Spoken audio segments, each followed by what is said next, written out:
The playlist. ఎప్పుడో ప్రపంచం ఎలా నిండా నైరాశ్యంగా మారిందని నీకు తెలియదా? నీ తండ్రి వెళ్లిపోయినప్పటి నుంచి మొదలైంది అని అనిపించలేదు? మ్యూజిక్ నీకు ఎప్పుడూ ఓ పయనం లాంటిదే గాని ఇప్పుడు అది కేవలం బ్యాక్గ్రౌండ్ శబ్దంగా మారిపోయింది. నీ ఇష్టమైన పాటలు కూడా తప్పిపోయినట్టు.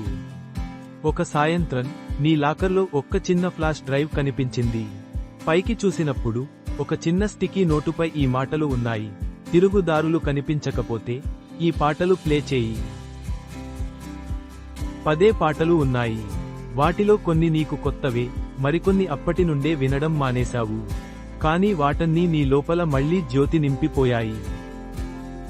తృతీయ పాట విని నీ కన్నీళ్లు పడ్డాయి. 7వ పాట నిన్ను బస్సులో నవ్వించి పెడుతోంది. 10వ పాటకు రాగం నీ అమ్మ వంటగదిలో పాడిన పాటలా ఉంది. ఇప్పటికీ ఎవరో ఎస్ అనే ఆ వ్యక్తి ఎవరికుందో నీకు తెలుసుకోవాలనే ఆసక్తి రావడం మొదలైంది. ప్రతిరోజూ నీవు లైబ్రరీ పుస్తకాలలో గుప్త నోట్లను వ్రాసి పంపిస్తూ ఉంటావు. తృతీయ పాట నన్ను ఏడుస్తోంది. ఎప్పుడూ విదేశీయులని ఇలా బాధిస్తావా? 7వ పాట నా మంగళవారం కాపాడింది. ధన్యవాదాలు. నువ్వెవరో? ఇలా నీవు ప్రశ్నిస్తూ ఉండేవి. వారాలు గడిచిపోయాయి. ఒకరోజు నీకు లైబ్రరీలో ఒక లిఖితం దొరికింది. నువ్వు కాస్త సరిగా పుస్తకం ఎంచుకోలేదు. How to disappear Akemi Dawn Bowman పుస్తకాన్ని ప్రయత్నించు. పేజీ 112. పేజీ 112లో నీకు మరో నోటు కనిపించింది. ఎస్ సమానము సమీరా. మ్యూజిక్ థియరీ క్లాస్లో నీ 2 అంకెల వెనుక కూర్చున్నది.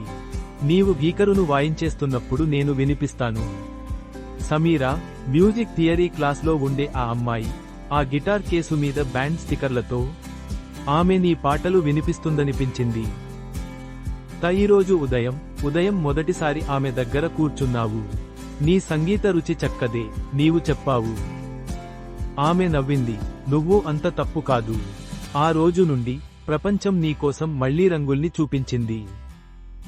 ఈ కథ నీకోసం. మ్యూజిక్ నీ హృదయాన్ని ఎలా తెరిచింది? నీకు ఇలాంటిదైనా జరిగింది? కామెంట్లో పంచుకో. మరిన్ని కథలు కోసం ఫాలో అవ్వడం మర్చిపోకు.